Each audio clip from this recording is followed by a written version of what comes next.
Je suis arrivé au restaurant pour la fête de fiançailles de mon frère, mais il n'y avait personne. Je l'ai appelé et il a répondu « Oh, les fiançailles, c'était hier. Je crois que tu as manqué ça. » Alors, j'ai sorti de ma poche un chèque de 95 000 € pour la voiture de luxe de ses rêves et je l'ai déchiré. Quand mon frère l'a découvert, je m'appelle Thomas. J'ai 33 ans, je suis dentiste, le fils aîné, le fiable. La blague dans ma famille, c'est que j'ai la main sur depuis que je suis enfant. Je réparais les jouets, je resserrais les vis, je recollais les tasses fissurées. À un moment donné, réparer est devenu toute ma description de poste. Les dents, les plannings, les crises. Pour mon frère, je suis le gars de l'arrière-plan. Celui qui arrive en avance, paie l'addition, juste pour cette fois, et se fait dire qu'il surréagit s'il en parle.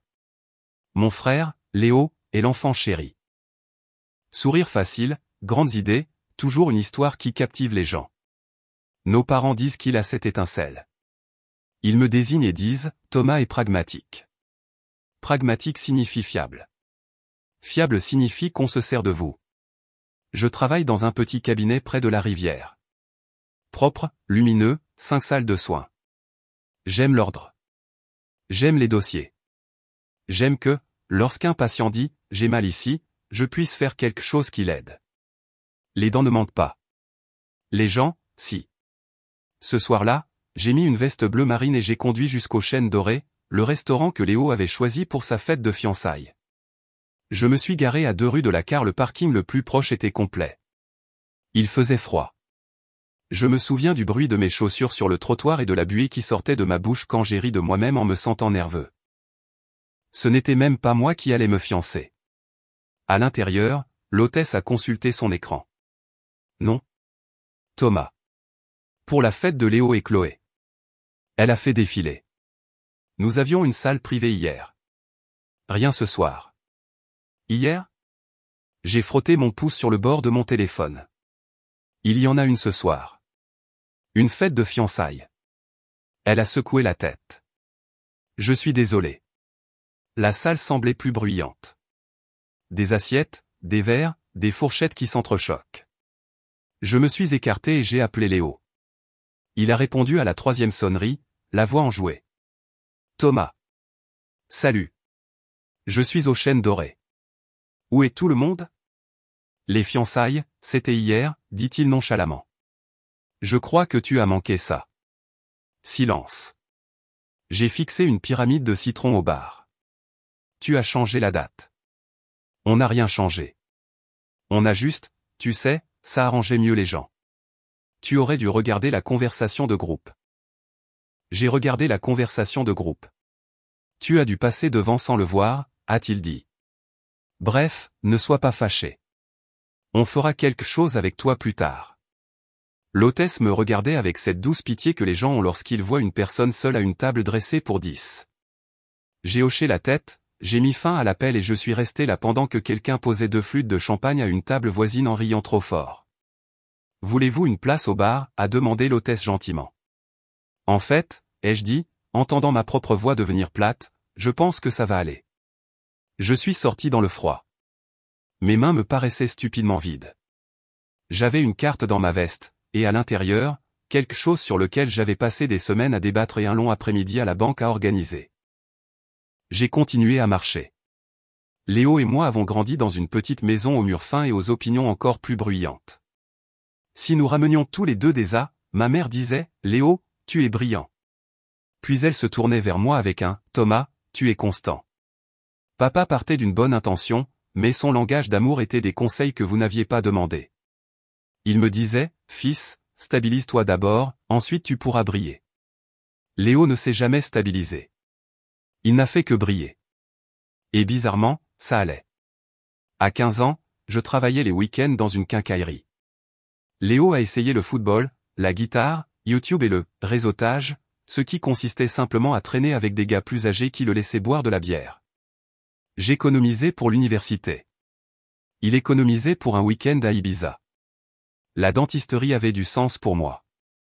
J'aime que la précision mène quelque part. J'aime qu'il y ait des étapes, des matériaux, des résultats. J'ai pris des prêts. J'ai pris des notes. J'ai pris les gardes de dentistes plus âgés qui voulaient récupérer leur samedi. J'ai acheté des manuels d'occasion et une lampe à photopolymériser de seconde main pour m'entraîner. S'il y a une photo de moi à l'université, c'est moi tenant une lime rotative dans un laboratoire de simulation exiguë, souriant comme une personne qui a enfin trouvé la bonne pièce. Pendant ce temps, Léo avait besoin d'un coup de pouce temporaire. Puis un autre, et un autre. Ça a commencé petit. 150 € pour un billet, 200 € pour un cours qui, jurait-il, allait changer sa vie.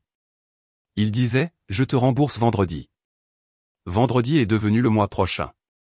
Le mois prochain est devenu des excuses avec un grand sourire.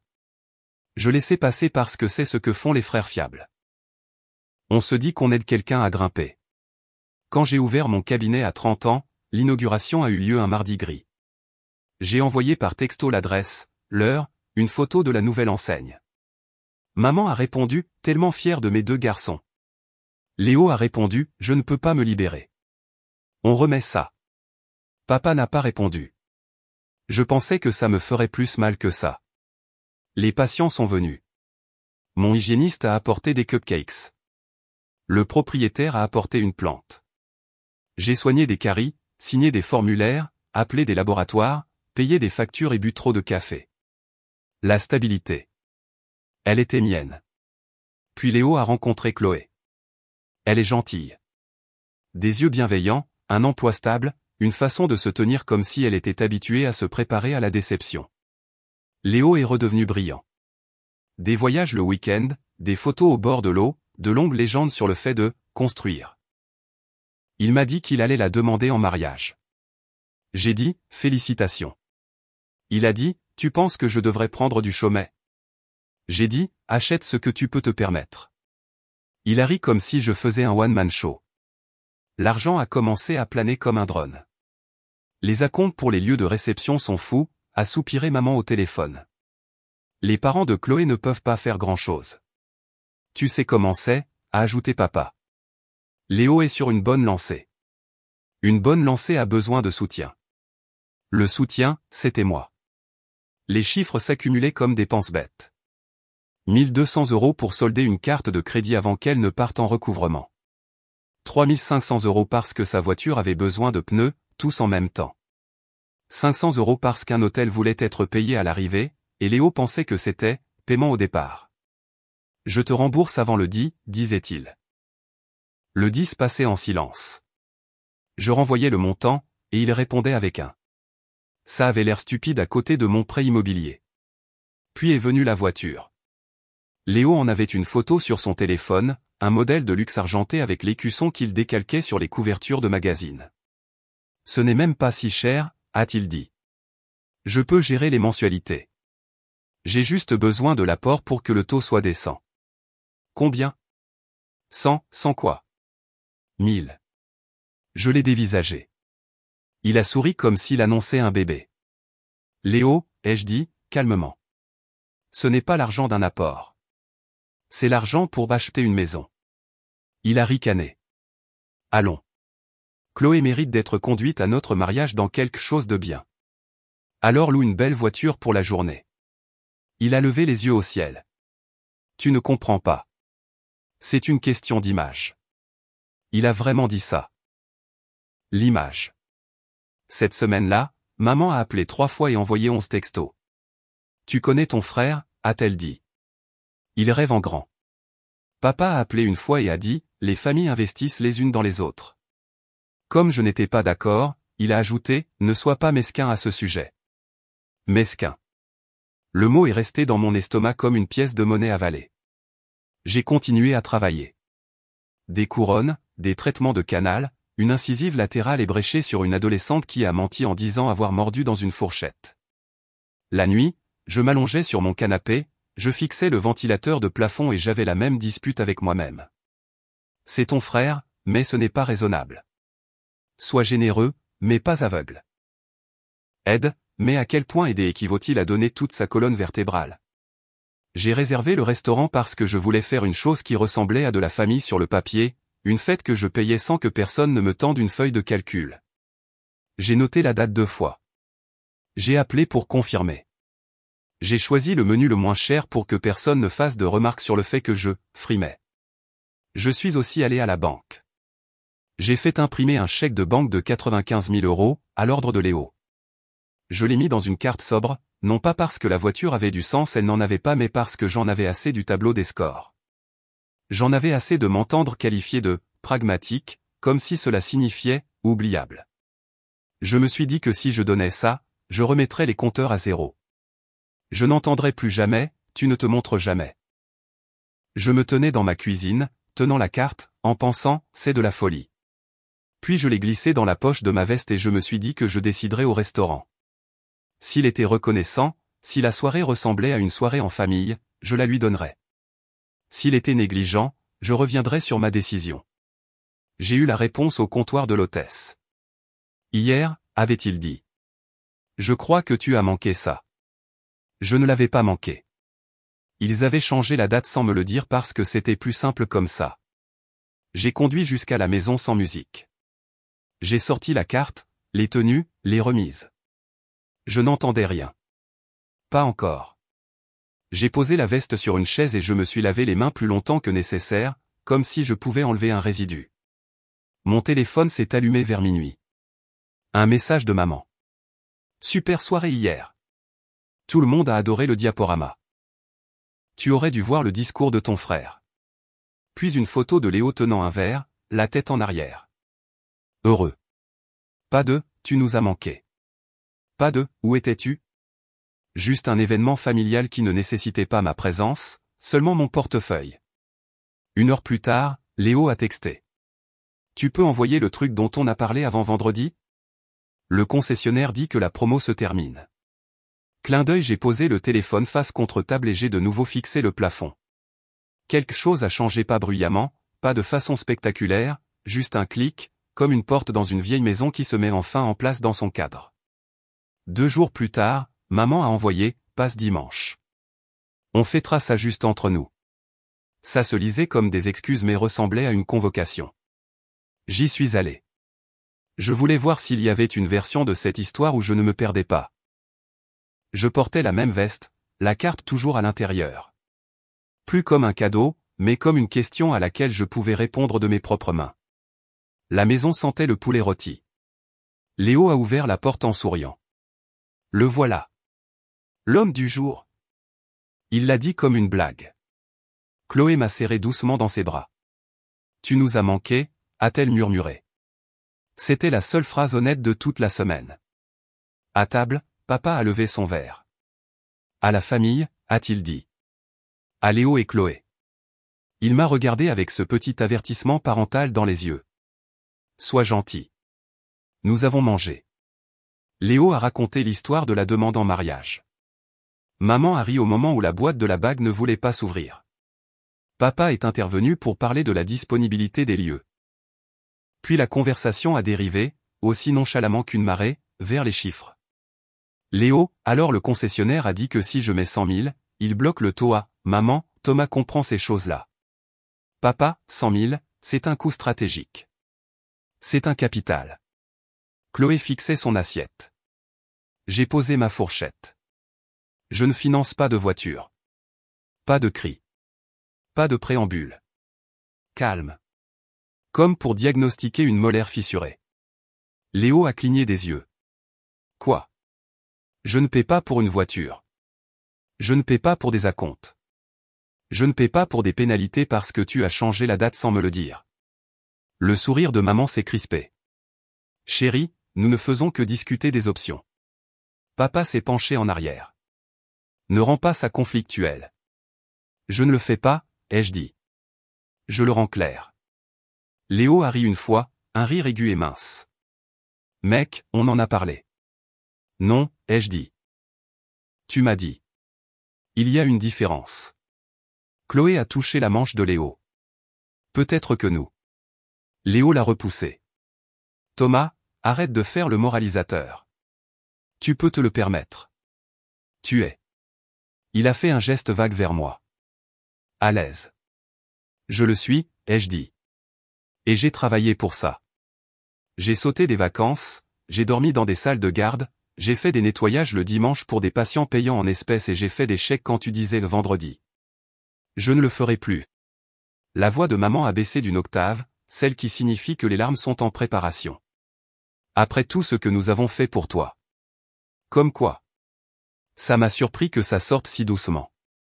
Dites-moi ce que vous avez fait qui vous donne un droit sur mon avenir. La main de papa a frappé la table. Pas fort, mais assez. Surveille tonton. Je le surveille très attentivement. Léo a levé les yeux au ciel. C'est ridicule. C'est juste un chèque. J'ai mis la main dans ma veste et j'ai sorti la carte. Je l'ai posée sur la table. Maman a réellement soupiré, comme si le soulagement était une personne entrant dans la pièce. Je l'ai écrit avant le restaurant, ai-je dit. Je l'ai apporté là-bas pour décider. J'ai décidé sur le parking.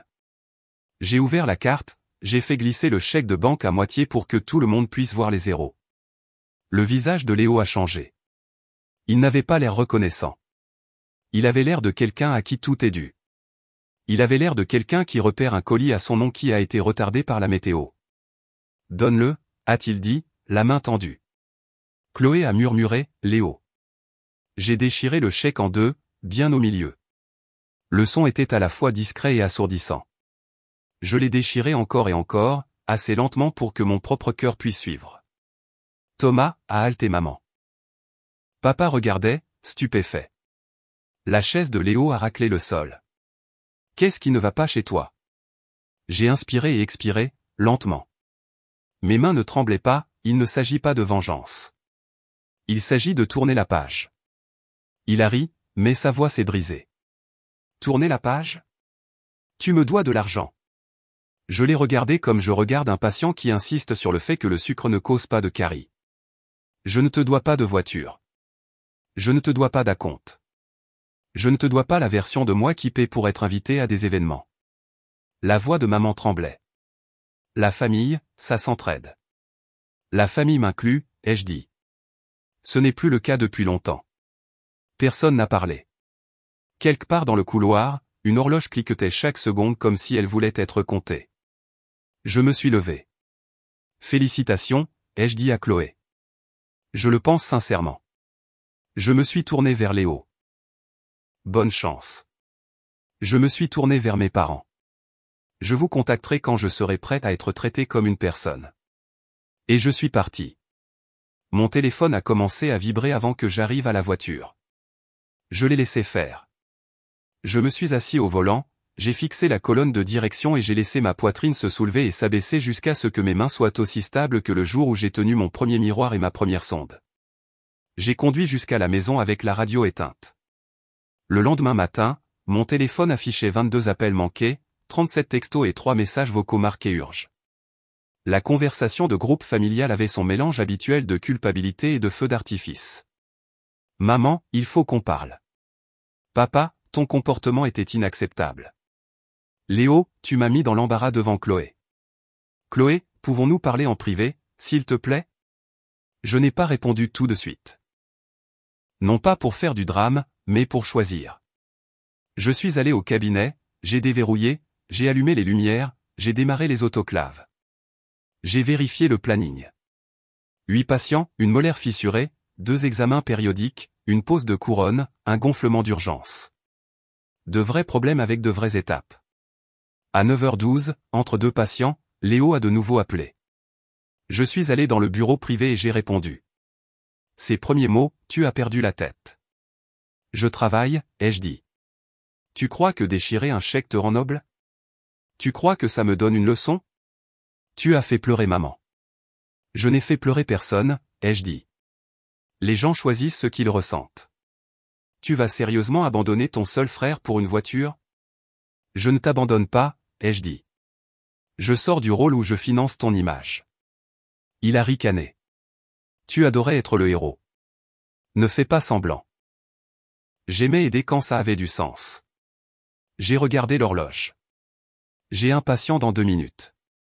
Envoie un autre chèque, a-t-il dit. Ce n'est pas si grave. J'ai raccroché. À midi, maman est arrivée au cabinet. Pas de texto, pas d'avertissement. Elle est entrée directement pendant une accalmie, les yeux brillants, son manteau serré comme un bouclier. Thomas, a-t-elle dit, trop fort pour la salle d'attente. Nous sommes une famille. J'ai jeté un coup d'œil à ma réceptionniste, qui m'a fait le petit signe de tête signifiant, je peux faire patienter le prochain. J'ai accompagné maman dans la salle de consultation. Elle ne s'est pas assise. Tu nous as humiliés. Vous avez eu une fête de fiançailles sans moi et vous me l'avez dit après mon arrivée, ai-je dit. Ça m'a fait mal. Nous pensions que l'autre jour arrangeait mieux tout le monde. Tout le monde est un mot glissant, ai-je dit. Elle s'est hérissée. Tu as toujours été si terre à terre. Je suis dentiste, ai-je dit. Être terre à terre, c'est comme ça que les gens gardent leurs dents. Elle a expiré. Ton père dit que tu punis Léo parce qu'il est différent. Je ne le punis pas. Je refuse de sponsoriser son style de vie. Son menton s'est relevé. Nous t'avons aidé. Nous avons payé pour. Vous n'avez pas payé pour mes études, ai-je dit calmement. J'ai pris des prêts. J'ai travaillé. Vous m'avez donné un lit et payé la facture d'électricité quand j'étais enfant. C'était être des parents. Ceci, j'ai fait un geste entre nous, c'est de l'extorsion avec des manières. Sa bouche s'est ouverte, puis refermée. Tu as changé. J'ai grandi. Elle a fixé le sol. Qu'est-ce que je suis censé dire à la famille? Que je vous aime. Que je vous verrai quand nous pourrons être dans la même pièce sans que quelqu'un me présente une facture. J'ai fait une pause. Et que je suis heureux pour Léo et Chloé, sincèrement. Mais je ne suis pas un distributeur automatique de billets. Elle a pressé ses lèvres si fort qu'elles sont devenues blanches. Pendant une seconde, j'ai vu au-delà du drame la femme fatiguée en dessous. Puis elle a remis son manteau comme une armure. C'est triste, a-t-elle dit. Tu le regretteras. Je regrette d'autres choses, ai-je dit. Ça, je peux vivre avec. Elle est partie sans dire au revoir à ma réceptionniste. Je suis retourné travailler. La semaine suivante, de petites choses sont devenues des symboles. J'ai mis mon téléphone en mode ne pas déranger après 20 heures. J'ai désépinglé la conversation de groupe familial. Je suis allé courir avant le travail un jour sur 2, rien d'héroïque, juste 20 minutes sans le bruit de personne. J'ai cuisiné de vrais repas au lieu de manger des céréales debout au-dessus de l'évier. J'ai réparé une étagère bancale dans mon couloir et j'ai ri parce que, bien sûr, je l'ai fait. Léo a essayé d'autres angles. Pense à l'image que ça donne, a-t-il texté. Pense à Chloé, a-t-il ajouté plus tard. Puis, bon, oublie la voiture. Peux-tu au moins couvrir le photographe? Ce n'est que 7000. Quand le silence ne m'a pas fait plier, il a envoyé « Waouh.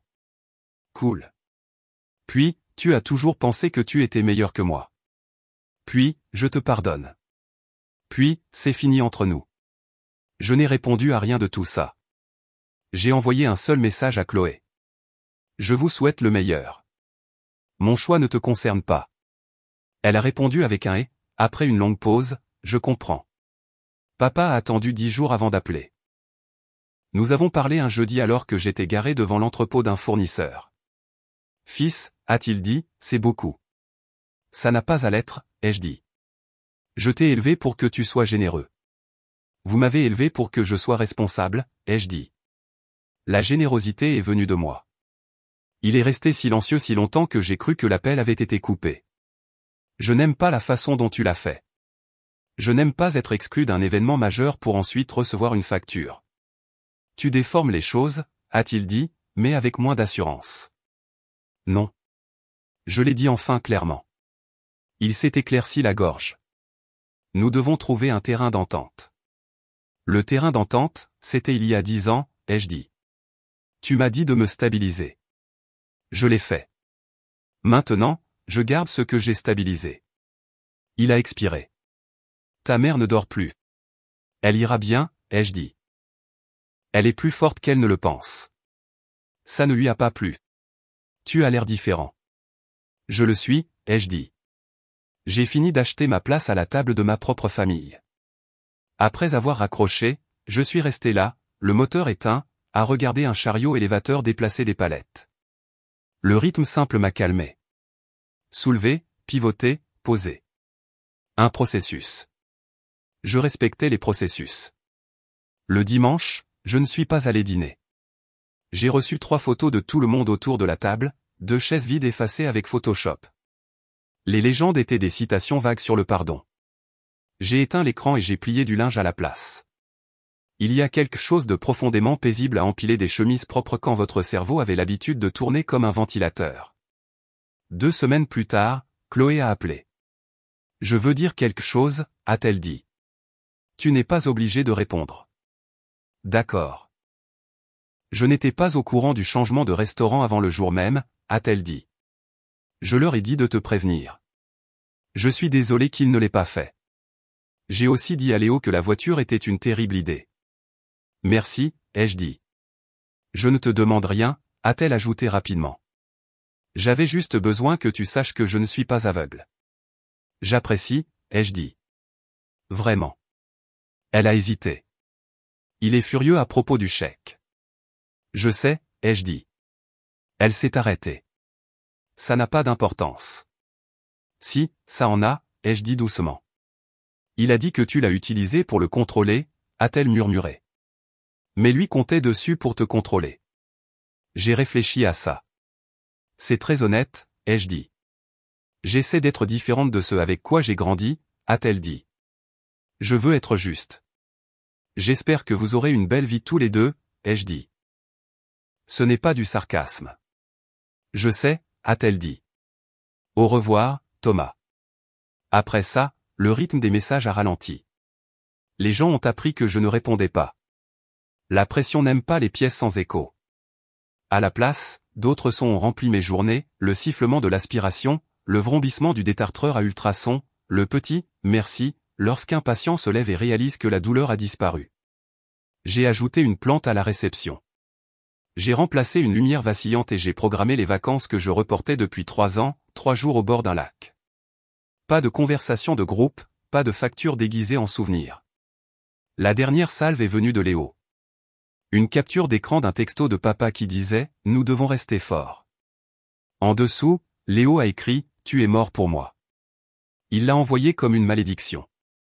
C'est arrivé comme un cadeau. J'ai posé le téléphone et j'ai fait un chili. 2 mois plus tard, j'ai retrouvé mes parents pour un café dans un lieu neutre, un petit café avec un menu sur un tableau noir et une cloche qui tintait quand la porte s'ouvrait. J'étais en avance. Ils étaient en retard. C'était familier, d'une certaine manière, ça allait. Maman a commencé par un soupir. Papa a commencé par s'éclaircir la gorge. J'ai commencé par « je vais faire simple ». Les yeux de maman étaient rouges mais pas humides. Papa avait l'air fatigué d'une manière humaine plutôt qu'agacé. « Je vous aime », ai-je dit. Je ne quitte pas la famille. Je quitte le rôle que vous avez écrit pour moi. La bouche de maman s'est tendue. Nous n'avons jamais. Si, ai-je dit, toujours calme. Peut-être que vous ne vouliez pas l'écrire, mais c'est la seule partition que vous m'ayez jamais donnée. Je ne la jouerai plus. Papa a frotté son pouce sur le couvercle de son café. À quoi ça ressemble, concrètement? Ça ressemble à des limites, ai-je dit. Pas d'argent, pas de facture surprise. Si je choisis de faire un cadeau, ce sera mon choix. Si vous organisez un événement et que vous voulez que je sois là, vous me donnez la date réelle. Si je dis non à quelque chose, c'est la réponse. Maman a dégluti. Et ton frère? Je lui souhaite le meilleur, ai-je dit. Je ne le financerai pas, ils sont restés silencieux tous les deux. Dehors, quelqu'un a ri. Un chien a aboyé. Maman a parlé la première, d'une petite voix. Nous pensions que tu n'avais besoin de rien, a-t-elle dit. Tu as toujours tout géré. Ce n'est pas une raison pour me gérer, moi, ai-je dit. Papa a hoché la tête une fois, comme si ça faisait mal. Nous étions fiers de toi, a-t-il dit. Nous ne l'avons pas dit correctement. Vous pouvez commencer maintenant, ai-je dit. Et ce n'était pas une exigence. C'était une porte ouverte. Il m'a regardé. Nous sommes fiers, a-t-il dit. Ce n'était pas un discours. C'était une phrase. Nous sommes partis sans nous prendre dans les bras parce que cela aurait semblé être une performance. Nous sommes partis avec quelque chose de mieux, une ébauche de nouvelles règles. De retour au cabinet, j'ai accroché une nouvelle photo dans le couloir. Rien de grand, juste mon équipe à déjeuner, quelqu'un en plein rire, une tache de salsa sur une serviette en papier. Ça ressemblait à des gens qui étaient là les uns pour les autres sans tenir de compte. Ce soir-là, j'ai cuisiné le reste du chili, j'ai regardé le ventilateur de plafond et j'ai ressenti ce calme léger et rare que l'on ressent quand on dit enfin la vérité à voix haute et qu'on la laisse s'installer. Le téléphone a vibré une fois, un rappel de rendez-vous pour un patient, pas une exigence. Je l'ai posé face contre table et j'ai rincé la casserole. Je ne sais pas ce que Léo fera. Peut-être qu'il se débrouillera. Peut-être pas. Chloé a envoyé un seul message le jour de leur mariage, une photo de son bouquet et 2 mots, on l'a fait. J'ai mis un cœur et j'ai rangé le téléphone. Voici ce que je sais. Je ne dois à personne une voiture de luxe, une image ou des excuses pour ne pas avoir payé mon entrée dans certaines pièces. Je ne dois pas d'explication pour être stable. Je ne connais plus le rôle du réparateur. Je me dois une vie où mon « oui » signifie oui et mon « non » signifie non. Je me dois le genre de paix que l'on ressent quand un patient dit « ça ne fait plus mal » et que l'on réalise qu'on a enfin dit ça à sa propre vie. Je ne vais pas être dramatique à ce sujet. Je ne ferai pas de longs discours pendant les fêtes. Je viendrai quand les dates seront réelles. J'apporterai un gâteau que j'ai vraiment envie de manger. Je paierai ma part et rien de plus, à moins que je ne choisisse de donner. La vengeance ne m'intéresse pas. Je suis intéressé par le fait de tourner la page et par les limites. Par le fait d'être la personne qui se stabilise puis brille, non pas parce que quelqu'un me l'a dit, mais parce que je l'ai décidé. Je m'appelle Thomas. J'ai 33 ans. Je répare des choses pour gagner ma vie. J'ai fini de laisser les gens me briser pour se construire une histoire. J'en construis une plus silencieuse, qui m'est propre.